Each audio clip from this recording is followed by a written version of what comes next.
بسم اللہ الرحمن الرحیم۔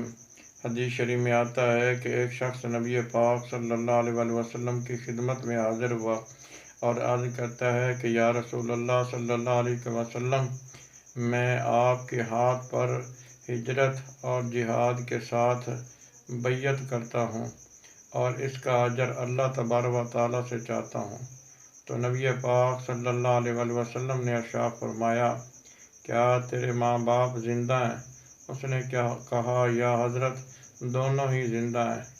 آپ صلی اللہ علیہ وسلم نے ارشاد فرمایا، کیا تم اللہ تعالیٰ سے اجر چاہتے ہو؟ اس نے کہا، ہاں یا حضرت، اللہ تعالیٰ سے اجر چاہتا ہوں۔ تو آپ صلی اللہ علیہ وسلم نے ارشاد فرمایا، جاؤ اپنے ماں باپ کی خدمت کرو، اللہ تعالیٰ تجھے اجر عطا فرمائے گا۔ دعا ہے کہ اللہ تبارک و تعالیٰ ہمیں اپنے ماں باپ کی خدمت کرنے کی توفیق نصیب کرے۔